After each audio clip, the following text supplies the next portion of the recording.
बिस्मिल्लाहिर्रहमानिर्रहीम अस्सलाम वालेकुम रहमतुल्लाह। एक्सरसाइज 3.2 के रिमेनिंग क्वेश्चंस करते हैं, जिसमें क्वेश्चन 5 सबसे पहले आ जाता है। इसमें हमें डी मॉर्गन के लॉज के बारे में बात की जा रही है। डी मॉर्गन लॉज, इसके दो लॉज हैं। पहला लॉ है हमारे पास ए यूनियन बी का कंप्लीमेंट इक्वल है ए का कंप्लीमेंट इंटरसेक्शन बी का कंप्लीमेंट। इसी तरह से दूसरा हमारे पास जो लॉ आ जाता है वो है ए इंटरसेक्शन बी का कंप्लीमेंट इक्वल है A complement union B complement. So these are the two laws जिनको हमने वेरीफाई करना है गिवन वैल्यूज के साथ। इसमें कंप्लीमेंट को सबसे पहले आप समझ लीजिएगा। कंप्लीमेंट अगर हमारे पास ए एक सेट है जिसके एलिमेंट है 1 2 3, ये इसके एलिमेंट्स हैं। इसी तरह से U एक आपका सेट है, इसके एलिमेंट्स हैं 1 2 3 4 एंड 5। आपको कहा जाता है कि A का कंप्लीमेंट फाइंड करें तो it is equal to U minus A। आपको यहां पे U का सेट लिखना है, माइनस करना है इसके साथ आपने 1 2 3 यानी कि इसके सेट को, तो आपके पास जो बाकी वैल्यूज बच जाती हैं, यानी कि 1 2 3 में से 1 2 3 आपने माइनस कर दी, बाकी 4 5 आपके पास वैल्यूज बच जाती हैं। तो it is the complement of A. तो ये वे आउट है कंप्लीमेंट्स को फाइंड करने का। Let's see the Morgan laws. हमें जो वैल्यूज दी जा रही हैं, यूनिवर्सल सेट की जो वैल्यू दी गई है वो हमारे पास है, U को यूनिवर्सल सेट कहा जाता है। A B C D E F G H I J तक हमें वैल्यू दी जा रही है। A B C D E F G H I और यहाँ पे आ गया J, ये हमारे पास वैल्यू आ जाती है। इसके बाद हमें A दिया जा रहा है। A की जो वैल्यूज हैं, ये क्वेश्चन 5 का रहे हैं। ये A की वैल्यूज हैं A B C D G H, A B C D G और H। इसकी B की जो वैल्यूज है हमारे पास, जी वैल्यूज है C D E F J, C D E F और है J, ये हमें वैल्यूज गिवन है। अब हम इसको सॉल्व करते हैं। सबसे पहले हम लोग इस लॉ को सॉल्व करते हैं। यहाँ पे हमारे पास जो लेफ्ट हैंड साइड है it is A union B का कंप्लीमेंट। सबसे पहले आप लोगों को A यूनियन B फाइंड करना है। A के आप लोगों ने एलिमेंट्स लिखने हैं, A B C D G और H आ जाएगा। इसी तरह से अब यूनियन लिख दिया जाएगा। अब आप लोगों ने B के एलिमेंट्स लिखने हैं which are C D E F और J। तमाम एलिमेंट्स को लिखा जाएगा एक सीक्वेंस के साथ, लेकिन जो रिपीटिंग है उनको एक दफा लिखा जाएगा। A B C D E F G and H after that J। अब आप लोगों ने A यूनियन B का कंप्लीमेंट फाइंड करना है, तो U minus A union B। तो U आपके पास है A B C D E F G H I और ये है J। इसमें से माइनस कर देंगे हम लोग ये एलिमेंट जो A यूनियन B के हैं वो है A B C D E F G H और J। देखिए A B C D E F G H तक तो आप लोग लिख नहीं सकते, बाकी J भी है यहाँ पे मौजूद, नहीं लिख सकते। बाकी क्या रह गया, सिर्फ और सिर्फ I। Okay, now right hand side है हमारे पास। इसमें हमें कहा जा रहा है कि आप लोगों ने पहले A का कंप्लीमेंट फाइंड आउट करना है which is U minus A। आप इसकी वैल्यूज पुट कर लीजिएगा, A B C D E F G H I और यहाँ पे आ गया J। इस तरह से इसमें से माइनस कर दिए जाएंगे किसके एलिमेंट्स, A के elements which are A B C D G और H। ठीक है जी। अब इसका आंसर देख लीजिए। इसका आंसर जो आपके पास आ रहा है it is A B C D। A B C D आपने निकाल दिया, G निकाल दिया, H आपने निकाल दिया, बाकी रह गया E F I और J। इसी तरह से आपने B का कंप्लीमेंट फाइंड करना है, U माइनस B आपने लिख लिया। अब यहाँ पे अगेन आप लोगों ने U के एलिमेंट्स लिख देने, H I और यहाँ पे आ गया J। इसी तरह से अब आप लोगों ने A के जो हमारे पास था उसी तरह से आपने B के भी एलिमेंट्स लिख देने, C D E F J, C D E F और यहाँ पे आ गया J। सॉरी ये J के ऊपर मैं ऐड लगा दिया। अब यहाँ पे हमारे पास जो एलिमेंट्स रिमेनिंग है, आपने C D E F J निकालना है। C D ई एफ और जे। बाकी रह गया आपके पास A B G C D E F भी निकल गया, जे भी निकल गया, बाकी रह गया जी एच और आई, जी एच और आई।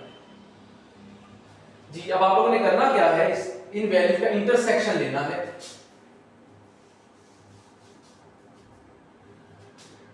ए कंप्लीमेंट इंटरसेक्शन बी कंप्लीमेंट। तो पहले ए के एलिमेंट्स कंप्लीमेंट के एलिमेंट्स लिख लीजिए, वो है E F I J, E F I और जे। इसी तरह से आप ब्रैकेट जरा ठीक लगा लीजिएगा। अब आपने इंटरसेक्शन करना है A B G H, A B G H और है आई। गौर कीजिएगा इनमें जो कॉमन है ई नहीं है, एफ नहीं है, जी आई है यहाँ पे, it is the common. So you can see hence prove हो गया कि हमारे पास जो है ए यूनियन बी का अगर कंप्लीमेंट लिया जाए तो ए इंटरसेक्शन यानी कंप्लीमेंट इंटरसेक्शन बी कंप्लीमेंट निकलाता है। आपके पास यही आंसर आ रहा है, ये ए यूनियन बी के कंप्लीमेंट का और A complement intersection B complement का। Let's see it's next rule. इसके नेक्स्ट रूल में हमारे पास यहाँ पे इंटरसेक्शन लगा दिया जाता है और यहाँ पे हम लोग यूनियन इस्तेमाल कर लेते हैं। इसका जो सेकंड हमारे पास जो आ जाता है वो है ए इंटरसेक्शन बी कंप्लीमेंट, फिर A complement union B complement. Let's see, हम इसको फाइंड आउट कर लेते हैं, क्वेश्चन सारा गेन कर लेते हैं ताकि आप लोगों को क्लियर हो जाए। ये भी क्वेश्चन दोबारा से आपको कंप्लीमेंट्स की समझ भी आ जाएगी। Let's see it thoroughly. हम लोगों ने इंटरसेक्शन यहाँ पे निकालना है, ये हमारे लेफ्ट हैंड साइड है। सो फर्स्ट ऑफ ऑल हम ए इंटरसेक्शन बी फाइंड करने वाले हैं। ए के एलिमेंट्स हैं A B C D G and H. Intersection G B के एलिमेंट्स हमारे पास सी डी ई एफ और जे।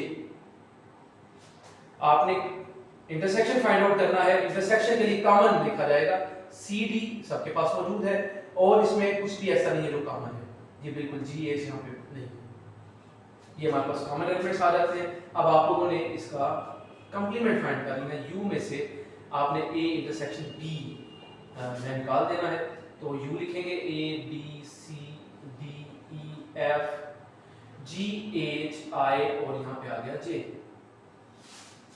माइनस कर लीजिएगा इसमें से C D G, only C D इसमें से आप लोग माइनस करेंगे क्योंकि बाकी तमाम एलिमेंट जो है आपके सामने यहाँ पे पाई जा रही है। जी क्या बचेगा बाकी ए बी सी डी तो आपने निकाल लिया, बाकी E F G H I and J. So this is the left hand side. Let's see its right hand side. Right hand side हम सॉल्व करने लगे हैं। It is A complement union B complement. आप लोगों ने अब इनका complement अलग अलग फाइंड आउट कर लेना है जैसे आपने पहले भी फाइंड किया। u minus A, it means कि u के elements A B C D E F G H I और यहाँ पे आ गया जे। इसमें से आप माइनस कर लेंगे ए के elements A B C D G and H, आप माइनस कर लीजिए। तो माइनस करने पे ए बी निकल गया, सी डी निकल गया, जी एच निकल गया, बाकी आ गया E F I J.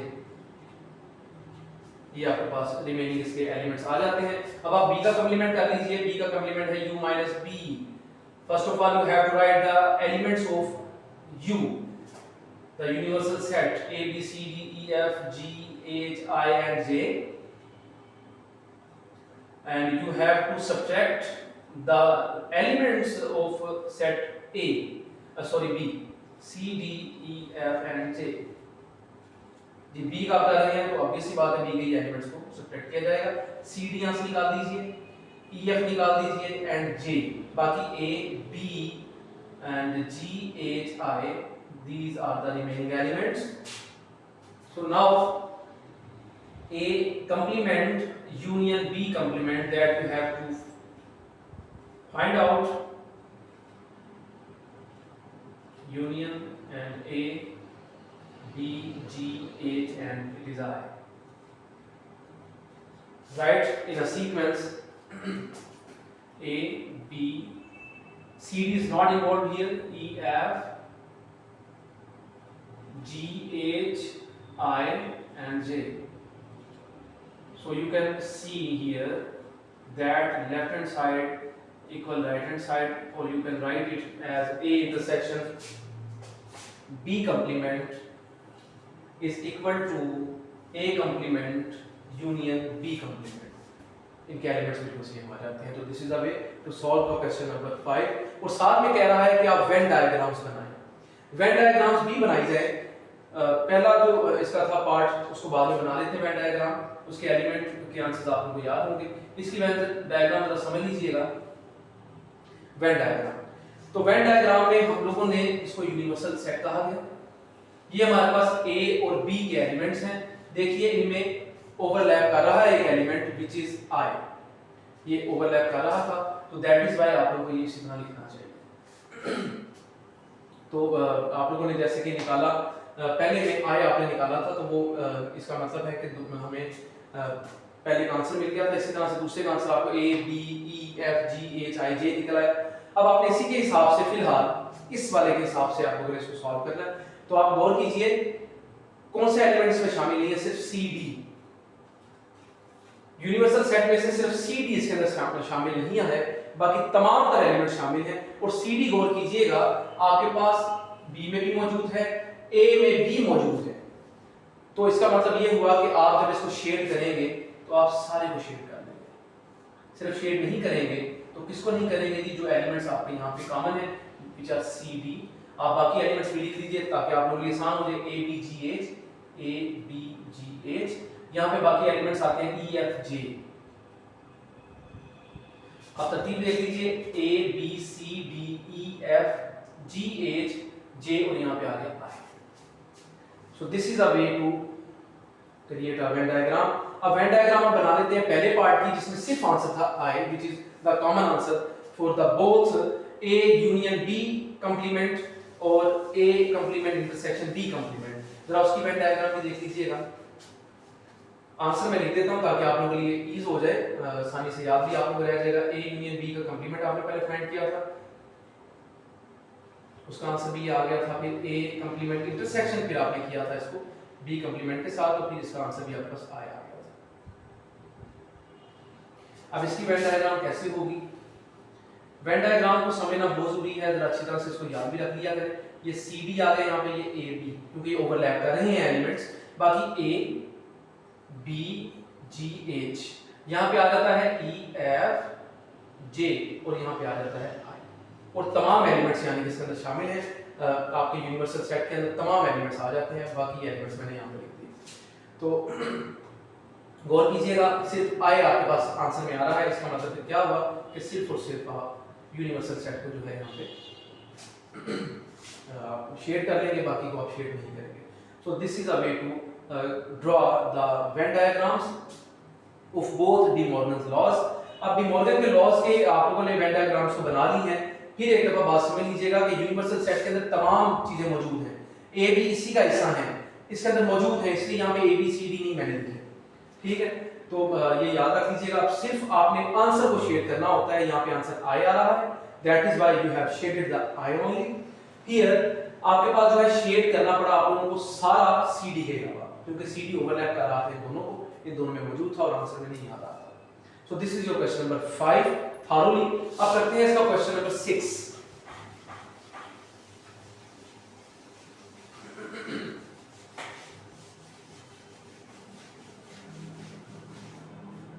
Ji question number 6 में हमें जो वैल्यूज दी जा रही हैं, क्वेश्चन नंबर 6 में यूनिवर्सल सेट दिया गया है। सबसे पहले its elements are 1 2 3 up to 20, 1 2 3 up to so on 20 तक ये आ रहे हैं। इसके बाद आप लोगों को ए दिया जा रहा है, ये 1 3 5 19 तक ये आपके हैं ऑड नंबर्स जो 2 के टेबल पे नहीं जाते।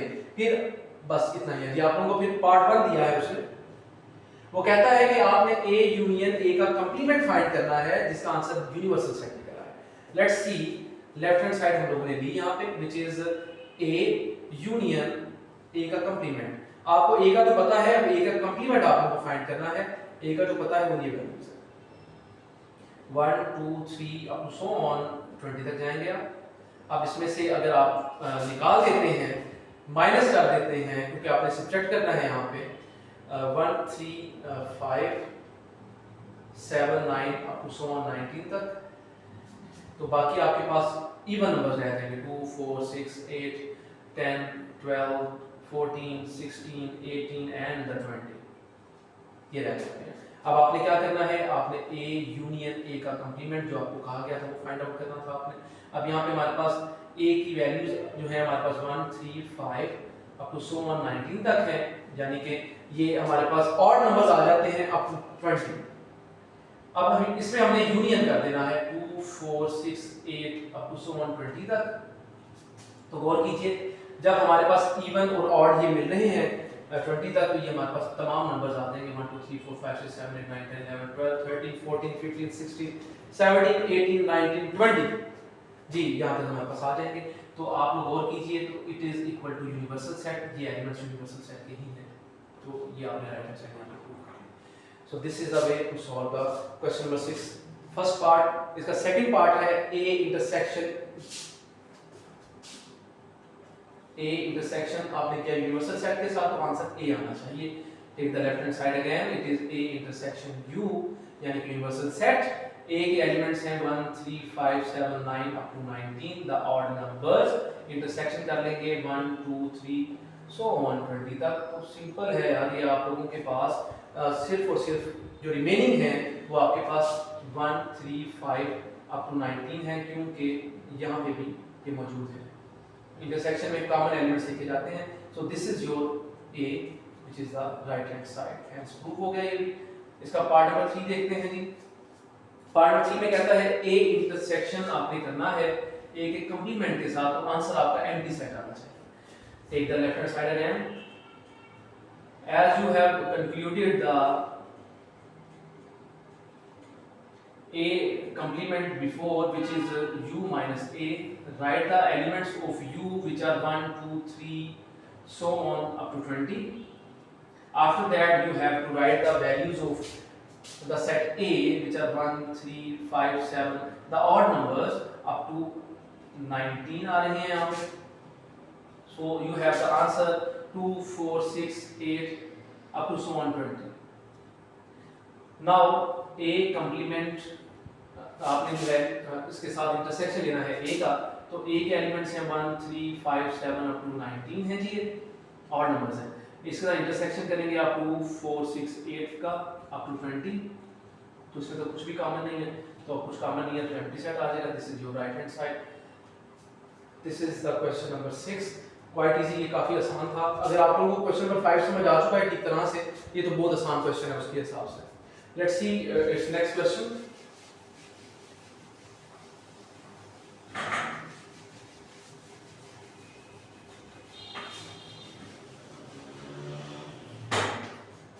जी हमारा नेक्स्ट क्वेश्चन है क्वेश्चन नंबर 7। क्वेश्चन नंबर 7 में in a class of 55 students, 55 बच्चों की क्लास है, यानी कि टोटल नंबर ऑफ स्टूडेंट्स क्या है, वो है हमारे पास 55। 34 लाइक टू प्ले क्रिकेट। जी जो नंबर ऑफ स्टूडेंट्स हैं जो क्रिकेट खेलना चाहते हैं, number of students to play cricket are 34 in number, and hockey खेलने वाले जो हैं उनको 1 से जाहिर कर दिया गया, उनके नंबर को n लगा दिया साथ में, ये है 30 इन number. Also each student like to play at least one of the two games. Her student जो है इनमें से चाह रहा है कि कम से कम एक गेम मैं जरूर खेलूं। How many students, यानी कि 55 में से, तो हमारे पास 55 है टोटल स्टूडेंट्स, तो यहाँ पे हम लोग यूनियन लगा लेंगे, ये हमारे पास आ गया नंबर ऑफ टोटल स्टूडेंट्स जो क्रिकेट और हॉकी खेलना चाहते हैं, वो है हमारे पास 55। How many students like to play both games, दोनों गेम्स खेलना जो चाहते हैं बच्चे, उनकी तादाद क्या होगी, ये हम लोगों ने फाइंड आउट करना है। लेट्स सी, इस क्वेश्चन को सॉल्व करने के लिए ये रूल जरा समझ लीजिएगा। यूनियन एज इक्वल है ये n ऑफ c, यानी कि number of students who want to play the cricket, plus hockey खेलने वाले, इनमें से हमने माइनस कर लेना है दोनों खेलने वाले। ठीक हो गया जी। इसकी वैल्यू हमारे पास है 55, इसकी वैल्यू आ रही है 34, इसकी वैल्यू है आपके पास 30, माइनस यहाँ पे आ जाएगा इंटरसेक्शन में ये वैल्यू एज इट इज। आप इसको इस तरफ ले आइए, ये माइनस में है तो यहाँ पे आके ये प्लस में हो जाएगी वैल्यू एंड इनको आप लोग सम अप कर लिया तो 64 है, ये माइनस कर दिए 55। सी इंटरसेक्शन एज, ये हमारे पास आंसर आ जाएगा। ये 14 में से 5 माइनस कर दिए जाए तो 9, बाकी 5, यानी कि 9 इस पे हमारे पास वैल्यू आ जाती है। ये वो स्टूडेंट्स हैं जो कि प्ले करना चाहते हैं दोनों गेम्स, वो है हमारे पास 9। जी नेक्स्ट क्वेश्चन है हमारे पास, इन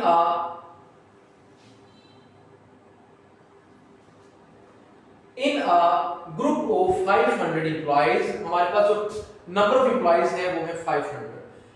250 कैन स्पीक उर्दू। जी उर्दू के स्पीकर जो है हमारे पास वो कितने हैं?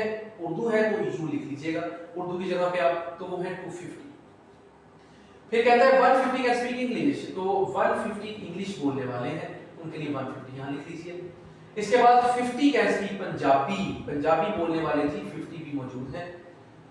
40 can speak Urdu and English, Urdu भी बोल सकते हैं और इंग्लिश भी, ये कलेक्टिव लिखे जाएंगे, यानी कि आपको कलेक्टिव उसने कहा उर्दू और इंग्लिश का इकट्ठे बोलने वाले, उसके इंटरसेक्शन लगाया जाएगा। ठीक है जी, ये टुगेदर लिखा जा रहा है, तो इसकी तादाद उन्होंने जो बताई है वो है 40। इसी तरह से नेक्स्ट हमें कहता है कि 30 जो है वो both English and Punjabi, English और पंजाबी वाले वो 30 हैं। फिर कहता है 10 कैन स्पीक उर्दू पंजाबी, उर्दू पंजाबी बोलने वाले 10 हैं। ये जरा यू उर्दू है, पी पंजाबी है, ई इंग्लिश है, ये जरा मलहूज़े खाते रखिएगा, ज़हन में रखिएगा आपने। और ग्रुप में टोटल एम्प्लॉइज की जो तादाद है वो है 500, यानी कि टोटल नंबर ऑफ एम्प्लॉइज हमारे पास जो है, जो कि ये हमारे पास जो है उर्दू वाले भी हैं, उनके अंदर इंग्लिश वाले भी हैं, उनके अंदर हमारे पास पंजाबी वाले भी हैं, वो है टोटल 500 हमारे पास, ये उनका नंबर आ जाता है। How many can speak all the 3 languages, कितने हैं जो कि तमाम 3 की 3 लैंग्वेज बोल सकते हैं, वो हम लोगों ने फाइंड आउट करना है। मींस कि हम लोगों ने ये फाइंड आउट करना है कि सारी जुबानें बोलने वाले हम लोगों ने फाइंड आउट कर लेने हैं। अब इसका हम लोग जो है बना लेते हैं फॉर्मूला। इसका फॉर्मूला वो यूं बनता है कि हमारे पास यू, यानी कि ये हमारे पास उर्दू जुबान के लिए इस्तेमाल किया गया, ये यूनियन है, फिर इंग्लिश जुबान पे यूनियन है, फिर ये हमारे पास पंजाबी की जुबान आ जाती है। जैसे कि आपने लास्ट क्वेश्चन में भी पहले की वैल्यूज को सम अप कर लेना है आपने, एंड इट इज पी, इसमें से आपने सब्ट्रैक्ट कर देना है जो कि इकट्ठी जुबानें बोली जाती हैं।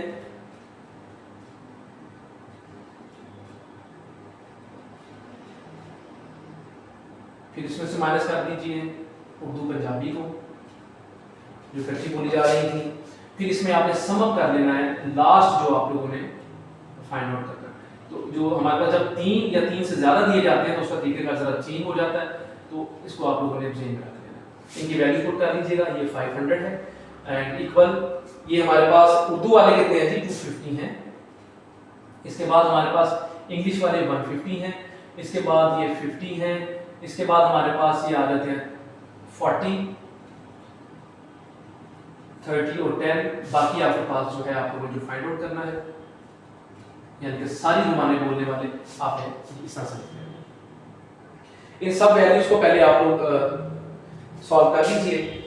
ये रहा 500 इक्वल, ये हमारे पास जो वैल्यूज आ रही हैं आप इनको सॉल्व करके देखिए, तो आपके पास ये आंसर आएगा 250 और 150, आप इनको प्लस कर लीजिए तो ये 300 400 आ जाता है। 400 ये हमारे पास जो है ये कटिंग हो गई, बाकी रह गया आपके पास 400 में से आपने 30 माइनस कर देने हैं, यहाँ पे 370 आ जाता है। बाकी आप लोगों ने एज इट इज लिख देना है। ये आपने फाइंड आउट करना है तो इसको यहीं रहने दीजिए।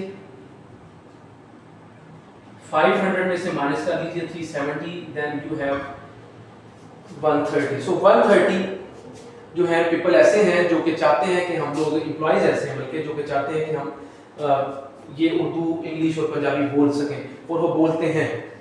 सो this is a way to solve this question. आप लोगों के पास अगर 3 वैल्यूज आ जाती हैं, 3 यहाँ पे आपके पास इस तरह से इवेंट्स आ जाते हैं, तो इन इवेंट्स को सॉल्व करने के लिए ये आपने वे ऑफ इस्तेमाल कर लेना है, जो कि 2-2 जुबानें जो है बोल सकते हैं, आप लोगों को माइनस कर देना है, और बाकी जो 3 जुबानें जो आपने फाइंड करनी है उसको आप लोगों ने सम यहाँ पे कर देना है।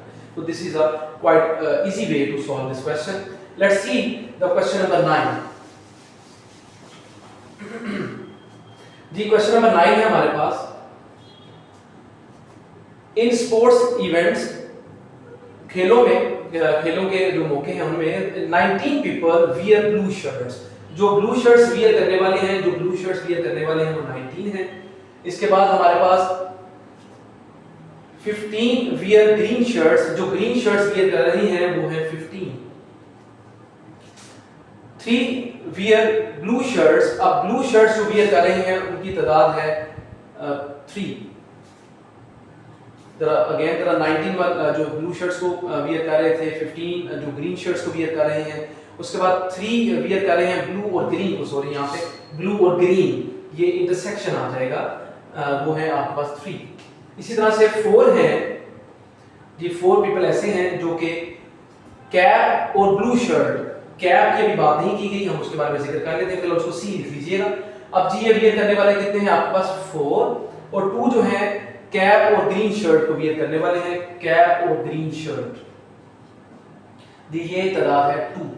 Total number of people with either a blue और ग्रीन शर्ट और कैप इज 25। आपके पास जो टोटल नंबर ऑफ पीपल है जो कि या तो ब्लू या ग्रीन या जो है आपकी जो है कैप वियर करते हैं वो है 25। How many people are wearing caps, आप लोगों ने इसका मतलब है कि कैप वाले फाइंड कर लेने हैं, और जो आपको वैल्यू दी जा रही है वो इन सब की इकट्ठी वैल्यू जो दी जा रही है वो भी जरा लिख लीजिएगा। ग्रीन एंड फिर है आपके पास ये कैप, ये आपको वैल्यू दी जा रही है वो है 25।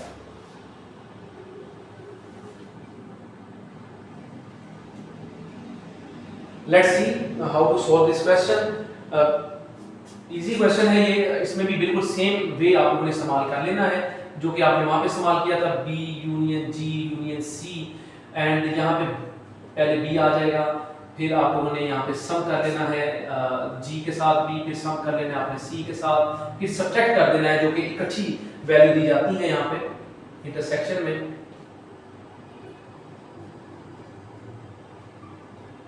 B एंड फिर आपने सब्ट्रैक्ट कर लेना है C इंटरसेक्शन G को, फिर सम अप कर लेना है आपने इनके इंटरसेक्शन जो है सबके इकट्ठे। जी यहाँ पे इसकी वैल्यू दी जा रही है वो है 25, B की वैल्यू है 19, G की वैल्यू है 15, C आपने फाइंड आउट करना है, ऐसे रहने दीजिएगा। यहाँ पे हमारे पास जो नेक्स्ट वैल्यू दी जा रही है वो है 3, 4, 2 and this is also not included here, write it as this। जी अब यहाँ पे गौर कीजिएगा, 25 इक्वल है हमारे पास, ये 19, 15 हमारे पास जो है ये बन जाते हैं 34 और ये हमारे पास बन जाते हैं 9। तो आप लोग बेशक माइनस कर दीजिए, इनको स्टेप्स बढ़ा लीजिए, कोई हर्ज नहीं है इसमें।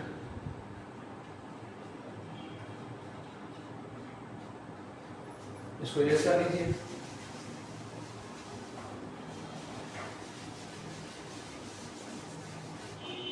जी यहां पे हमारे पास जो वैल्यू आ रही है वो 25 माइनस 34 एंड प्लस 9, ये वैल्यू मैंने यहां पे इकट्ठी कर दी, एंड बाकी आपके पास आंसर में आ रहा है C प्लस इंटरसेक्शन, यहां पे C आ गया। यानी कि कैप जो है अभी फिलहाल हमें नहीं पता कि कैप पहनने वाले लोग कितने हैं, बट अभी क्लियर हो जाएगा आपको। आप जरा गौर कर लीजिए, ये 25 से 34 माइनस किया जाए तो -9 आ जाता है, -9 प्लस 9 0।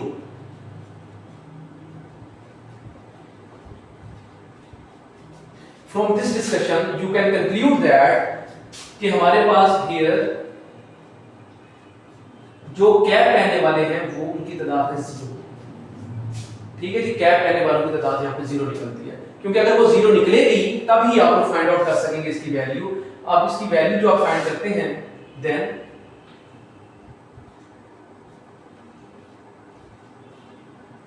C, अगर आप इसकी वैल्यू फाइंड करते हैं, यहाँ पे आप 0 लगा लेते हैं, तो ये जो सब लोग हैं जो कि कैप पहनना चाहते हैं उनकी तादाद भी 0 बन जाती है। तो आप लोग यहाँ पे इसको यूं लिख सकते हैं, दिस इज आंसर। फिर एक बार समझ लीजिएगा, यहाँ पे सबसे पहले आप लोगों को बताया गया कि ब्लू शर्ट वाले 19 हैं, फिर ग्रीन वाले 15 हैं, और आप लोगों ने कैप वाले फाइंड आउट करने थे यहाँ पे। तो यहाँ पे हम लोगों ने बिल्कुल जो लास्ट क्वेश्चन किया उसी तरह सारा इसको सॉल्व किया, लेकिन हमें यहाँ पे पता चला कि आंसर तो 0 आ रहा है। इसका मतलब ये है कि कैप पहनने वाले उनकी तादाद 0 है, उनकी तादाद जो है ऐसी है कि जो कि इन कंबाइन भी अगर कर लेते हैं, जैसा कि आंसर में आपको कहा कि वियरिंग जो है कैप आपने फाइंड आउट करना है, तो अगर वो हमारे पास 0 आ जाती है, इसका मतलब ये तमाम लोग जो कि तीनों को वियर करते हैं वो भी 0 हो जाते हैं। So this is your question number 9। थोड़ा सा ट्रिकी था, लेकिन जरा इसको अगर आप अच्छी तरह से समझने की कोशिश करें तो आपको क्लियर हो जाता है। Let's see the question number 10।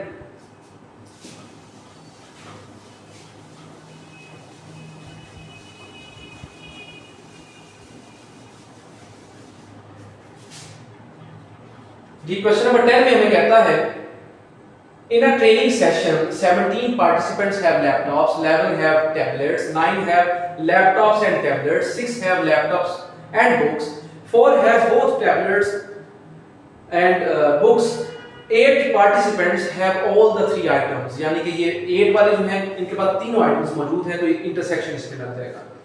तो इसका मतलब है कि आगे हमें बता रहा है कि the total number of participants with laptops, tablets और books is 35। आपको यूनियन भी दे दिया गया इन तीनों का इकट्ठा। How many participants have books, तो बुक्स के आपने यानी कि एन ऑफ बी फाइंड करना है। बिल्कुल इसी तरह से आप लोगों ने इसको भी लेके चलना है इस सवाल को। हम लोग इसको तेजी में जरा देखते हैं क्योंकि वीडियो काफ़ी ये लेंथी हो जाती है जब इनको सॉल्व करते हैं क्वेश्चंस को। तो ये हमें तादाद दी जा रही है वो 11 है। इसी तरह से हम लोग को जो तादाद फाइंड आउट करनी है वो है बुक्स की, वो हम लोग यहाँ पे इस तरह से क्वेश्चन मार्क कर लेते हैं। अब जो हमें इकट्ठी तादाद दी जाती है वो इनकी तादाद इकट्ठी दी जा रही है, लैपटॉप्स की और टैबलेट्स की वो 9 है। इसी तरह हमें इकट्ठी जो तादाद दी जा रही है बुक्स के साथ लैपटॉप की वो है 6 and the quantity which is given together for the tablets and the books is 4। और ये ऑल टुगेदर जो हमारे पास आ रही थी वैल्यूज जी वो हमें 8 दी गई हैं। 8 participants have all the 3 items. इसी तरह से हमें टोटल नंबर ऑफ पार्टिसिपेंट्स जो हैं जो लैपटॉप्स, टैबलेट्स और बुक्स इस्तेमाल करते हैं, यहाँ पे यूनियन लग जाता है जी। उनकी तादाद हमें जो दी गई वो है 35। Using the same formula again, laptop, tablets, books. Laptops पहले आएंगे, फिर टैबलेट्स आएंगे जी, फिर बुक्स आएंगी।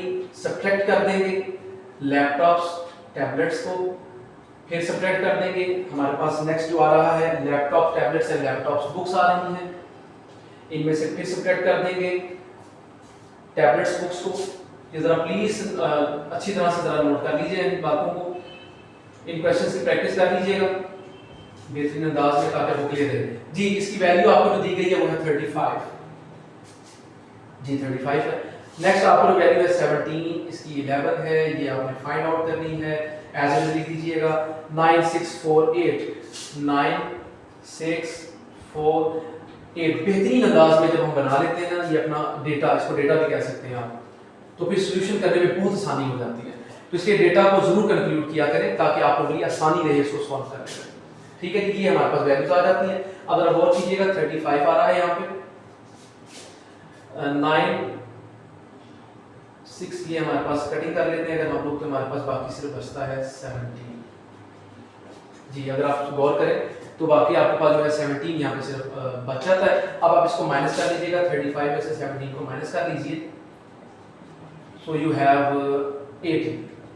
सो 18 जो लोग हैं वो बुक वाले हैं जी, यहाँ पे जो आपको नजर आते हैं।